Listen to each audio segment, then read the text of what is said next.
dia a tots i totes. Mireu, jo sóc la Maria i estic molt contenta d'estar aquí amb vosaltres. Sabeu què? A mi m'agraden molt els contes, però aquest que tinc aquí m'agrada d'una manera especial. I sabeu per què m'agrada d'una manera especial? Perquè vosaltres sabeu que els contes són històries inventades quasi tots, oi que sí? Però aquest conte és un conte de veritat. És una història que ha passat de veritat. Una història que els personatges que surten a dintre existeixen i estan vius. Mireu, aquest conte, aquesta història, va passar en el zoo de Nova York. En el zoo hi ha l'espai dels micos, hi ha l'espai dels ocells, hi ha l'espai de les girafes i també hi ha l'espai dels pingüins. Una vegada a l'any, els pingüins fan una cosa molt especial. Els pingüins es fixen amb les pingüines i les pingüines es fixen en els pingüins.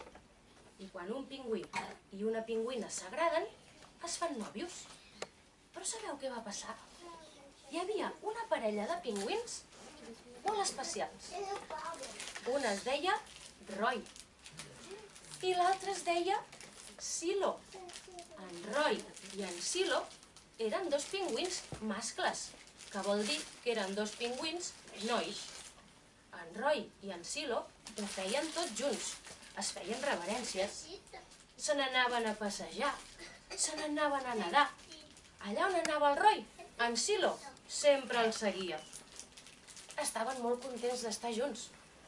Un dia, sabeu què va passar? En Roy i en Silo van veure que les altres famílies de pingüins feien un niu, agafaven pedretes i es feien un niu. Així que en Roy i en Silo van construir-se també el seu niu. Cada nit, en Roy i en Silo anaven a dormir plegats en el seu niu i pel matí es despertaven junts. Però sabeu què va passar un dia? En Roy i en Silo van veure que els altres pingüins feien una cosa que ells no podien fer. La pingüina tenia un ou i aquell ou un dia acabava sortint un pingüinet o una pingüineta. En Roy i en Silo eren dos nens, dos nois, no podien tenir una pingüineta o un pingüinet. Estaven una mica tristos perquè tenien un niu ben bonic, ben xulo, però estava buit. No tenien un ou que poder cuidar, no tenien a ningú a qui estimar.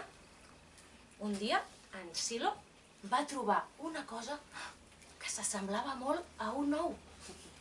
El va agafar, el va portar al niu i li va dir: "Mira, Roy, Silo, he trobat un ou." Però sabeu què passava? No era un ou, era una pedra que s'assemblava molt, tenia forma d'ou, tenia la mida d'un ou, i ells, encara que sabien que era una pedra, la van posar en el seu niu i la van covar.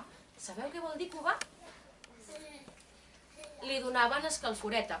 Quan en Silo es posava a sobre del seu ou, que en realitat era una pedra, l'estava donant escalforeta perquè l'ou estigués ben calentó.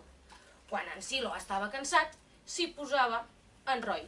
Quan en Roy estava cansat, s'hi posava en Silo. I així tota l'estona. Van intentar tenir aquella pedra el més calentona possible que van poder.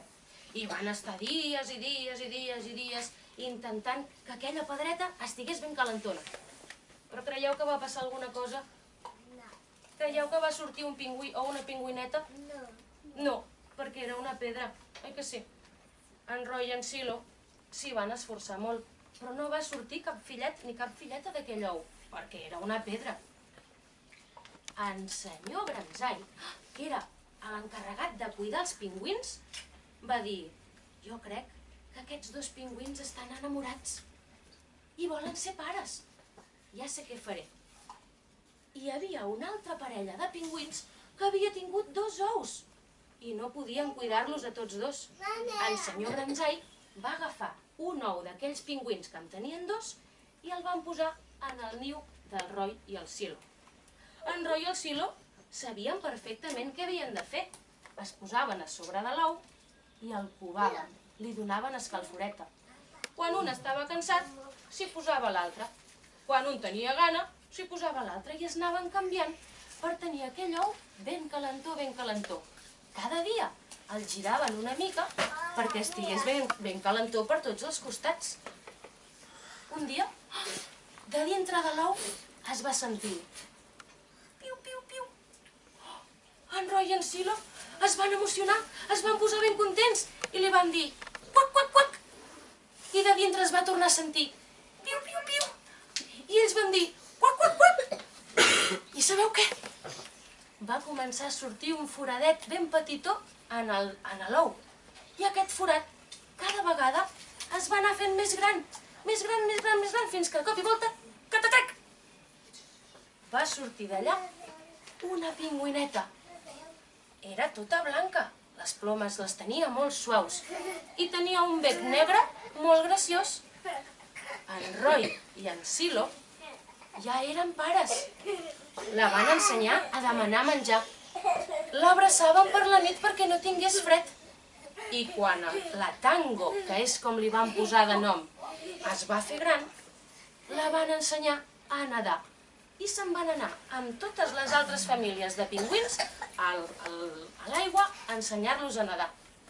La gent que anava en el zoo estaven molt contents i els animaven, els deien «Hola, Silo, hola, Tango, benvinguda!»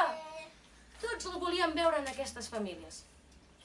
Quan es feia de nit, en Roy, en Silo i la Tango se n'anaven al seu niu a dormir tots tres junts, com feu segurament tots vosaltres quan es fa de nit.